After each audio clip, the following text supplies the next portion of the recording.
क्या सच में महिलाओं को मंदिर में प्रवेश का अधिकार चाहिए या फिर उन्हें उस पूरे ढांचे से बाहर निकल जाना चाहिए जो सदियों से उनके अस्तित्व को ही अपवित्र बताता रहा है। सोचिए, जिस जगह आपको शुद्ध और अशुद्ध के तराजू में तौला जाए, जहां आपकी जैविक प्रक्रिया को ही पाप बना दिया जाए, क्या वहां जाने के लिए लड़ना सच में स्वाभिमान है या फिर वो एक गहरी मानसिक गुलामी का प्रमाण है? आज हम बात करेंगे सबरीमाला विवाद की, लेकिन सिर्फ मंदिर में प्रवेश की नहीं, बल्कि उस पूरी सोच की जो धर्म के नाम पर महिलाओं को कंट्रोल करती है।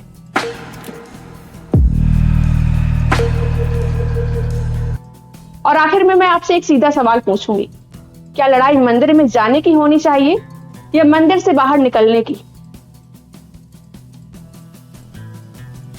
सबरीमाला मंदिर, जहां 10 से 50 साल की उम्र की महिलाओं के प्रवेश पर रोक थी। क्यों? क्योंकि उन्हें रजस्वला यानी कि मेंस्ट्रुएटिंग माना जाता है और इस रजस्वला यानी कि मासिक धर्म होने को अपवित्रता से जोड़ दिया गया। मतलब साफ है, जिस प्रक्रिया से पूरी मानव जाति जन्म लेती है, उसी प्रक्रिया को धर्म ने अशुद्ध घोषित कर दिया। अब सवाल यह है कि क्या समस्या सिर्फ मंदिर में एंट्री की है? ये समस्या इससे कहीं ज्यादा बड़ी है। बहुत लोग कहते हैं हमें बराबरी चाहिए, मंदिर में जाने का अधिकार मिलना चाहिए, लेकिन मैं आपसे पूछती हूँ, क्यों चाहिए? क्या इसलिए कि वो मंदिर महान है या इसलिए कि समाज ने आपको यकीन दिला दिया है कि बिना धर्म के आप अधूरी हैं? सोचिए, अगर कोई क्लब आपको कहे आप गंदी हैं, आप अंदर नहीं आ सकती, तो आप क्या करेंगी? क्या आप दरवाजा तोड़कर अंदर जाएंगी? ये कहेंगी रखो अपना क्लब, हमें नहीं चाहिए? यही बात यहां भी लागू होती है। धर्म सिर्फ आस्था नहीं है, ये एक सामाजिक संरचना है जिसे पुरुषों ने बनाया है और जिसमें नियम भी पुरुषों ने तय किए हैं। और उन नियमों में क्या है? स्त्री के शरीर पर कंट्रोल, स्त्री की इच्छाओं पर नियंत्रण, स्त्री की स्वतंत्रता पर कंट्रोल। महावारी के समय मंदिर मत जाओ, व्रत रखो, पति के लिए उपवास करो, शरीर को ढको, आवाज धीमी रखो। क्या ये सब आस्था है? ये कंट्रोल है। ये सवाल बहुत अहम है कि क्या सच में ये हमारी चॉइस है या फिर बचपन से हमारे दिमाग में डाली गई कंडीशनिंग का असर है। जब कोई लड़की पहली बार पीरियड से गुजरती है तो उसे अक्सर ये सिखाया जाता है कि वो मंदिर में ना जाए, रसोई में ना जाए और खुद को अशुद्ध माने। वो उम्र जहाँ उसे अपने शरीर को समझना चाहिए, वहीं उसे अपने ही शरीर से शर्म और दूरी सिखा दी जाती है। यहीं से एक मानसिक ढांचा बनना शुरू होता है जिसमें लड़की धीरे धीरे इन रूल्स को नॉर्मल मान लेती है। समय के साथ वो इन्हें सवाल करने के बजाय खुद ही फॉलो करने लगती है और उसे लगता है कि ये उसकी आस्था है। लेकिन असल में ये आस्था नहीं है, बल्कि सालों से चली आ रही उस सोच का असर होता है जिसे उसने बिना सवाल किए स्वीकार कर लिया होता है। अगर ये सच में उसकी अपनी चॉइस होती तो उसमें डर या अपराध बोध नहीं होता। उसे ये चिंता नहीं होती कि अगर उसने रूल्स तोड़ा तो भगवान नाराज हो जाएंगे, देवी देवता नाराज हो जाएंगे या उसने कोई पाप कर दिया। असली चुनाव वो होता है जिसमें इंसान बिना डर और दबाव के फैसला ले सके।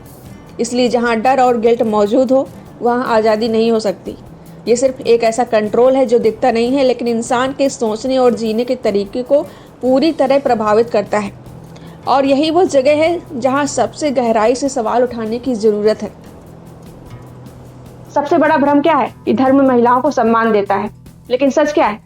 धर्म महिलाओं को देवी बनाता है ताकि उन्हें इंसान बनने से रोका जा सके। क्योंकि देवी सवाल नहीं करती है, देवी विद्रोह नहीं करती, देवी सिर्फ सहती है। और जब आप देवी बनने से इनकार करती हैं तो आपको अपवित्र कहा जाता है, चरित्रहीन कहा जाता है, असभ्य कहा जाता है। अब जरा ठहर कर सोचिए, क्या सच में आपकी सबसे बड़ी लड़ाई मंदिर में प्रवेश की है या किसी धार्मिक स्थल के दरवाजे खुल जाने भर से आपकी जिंदगी बदल जाएगी? या फिर असली लड़ाई कहीं और है, जहां आपका भविष्य, आपकी स्वतंत्रता, आपका आत्मसम्मान तय होता है? हमें यह समझना होगा कि प्रतीकों की लड़ाई और वास्तविक अधिकारों की लड़ाई में बहुत बड़ा फर्क होता है। मंदिर में प्रवेश एक प्रतीक हो सकता है, लेकिन जीवन की असली जंग उन जगहों पर लड़ी जाती है जहां आपके फैसले, आपकी पहचान और आपकी आजादी दांव पर होती है। आज भी लाखों लड़कियां ऐसी हैं जिन्हें अच्छी शिक्षा तक नहीं मिलती। उन्हें ये तक तय करने की आजादी नहीं होती कि वे क्या पढ़ें, कहाँ पढ़ें, कब पढ़ाई छोड़ दें। क्या मंदिर में प्रवेश का अधिकार मिल जाने से ये समस्या खत्म हो जाएगी? क्या ऐसे परिवारों की सोच बदल जाएगी जो बेटियों की पढ़ाई को बोझ समझते हैं? असली लड़ाई है स्कूलों, कॉलेजों और यूनिवर्सिटीज में बराबरी की पहुंच की, क्योंकि एजुकेशन ही वो ताकत है जो किसी भी इंसान को सच में आजाद बनाती है। इसी तरह नौकरी और आर्थिक स्वतंत्रता का सवाल है। महिलाएं आज भी कम वेतन, असुरक्षित कार्यस्थल और सीमित अवसरों से जूझ रही हैं। समान काम के लिए समान वेतन अभी भी एक सपना है। और सबसे गंभीर मुद्दों में से एक है मैरिटल रेप, यानी शादी में पत्नी से बिना उसकी सहमति के संबंध। आज भी कई समाजों में अपराध तक नहीं माना जाता है।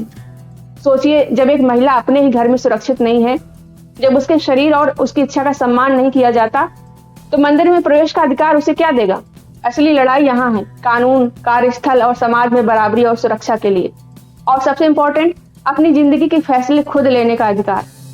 किससे शादी करनी है या नहीं करनी है, कब करनी है, बच्चे पैदा करने हैं या नहीं करने, ये फैसले आज भी बहुत सी महिलाओं के हाथ में नहीं है।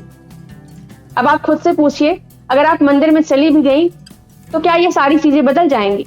क्या घरेलू हिंसा खत्म हो जाएगी? क्या दहेज प्रथा बंद हो जाएगी? जवाब साफ है, नहीं। इसलिए जरूरी है कि हम अपनी लड़ाइयों को समझदारी से चुनें, ताकि हमारी ऊर्जा उन जगहों पर लगे जहां असली बदलाव संभव है।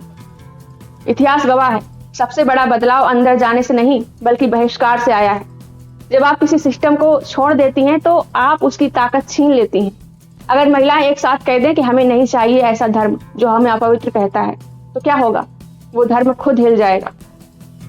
महामारी एक वैज्ञानिक प्राकृतिक प्रक्रिया है, लेकिन धर्म ने इसे क्या बना दिया? पाप, अशुद्धता, अपमान।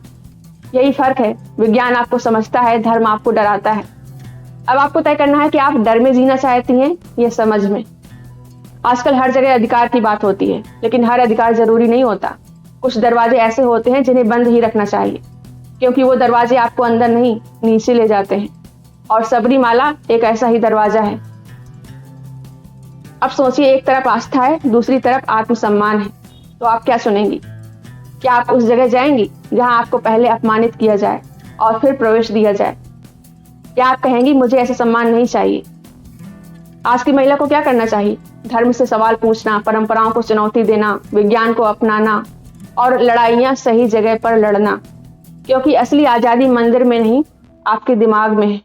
तो अगली बार जब कोई कहे कि महिलाओं को सबरीमाला में प्रवेश का अधिकार चाहिए, तो एक पल रुकिए, सोचिए, क्या सच में चाहिए या हमें उस पूरे सिस्टम से बाहर निकल जाना चाहिए जो हमें इंसान तक नहीं मानता? क्योंकि दरवाजे खटखटाने से बेहतर है उन दरवाजों को हमेशा के लिए छोड़ देना जो आपको अंदर आने लायक ही नहीं समझते। अगर आप मानती हैं कि महिलाओं की असली लड़ाई शिक्षा, सम्मान और बराबरी की है, तो इस वीडियो को शेयर कीजिए और अपनी आवाज बुलंद कीजिए, क्योंकि बदलाव तब आता है जब सवाल उठते हैं। और आज सबसे बड़ा सवाल यही है, धर्म को बचाना है या खुद को? एक और ज़रूरी सूचना, अब आप मेरे इंस्टाग्राम पेज shashi.kushwaha9192 और फेसबुक पेज समाज का सच पर भी जुड़ सकते हैं। मैं वहाँ भी बिहाइंड द सीन्स अपडेट्स और एक्स्ट्रा कंटेंट शेयर करती हूँ। ज़्यादा जानकारी के लिए और मेरी मदद के लिए इस वीडियो का डिस्क्रिप्शन बॉक्स चेक करें। Thank you. चैनल को सब्सक्राइब न किया हो तो सब्सक्राइब कर लें। मिलते हैं अगली वीडियो में। धन्यवाद।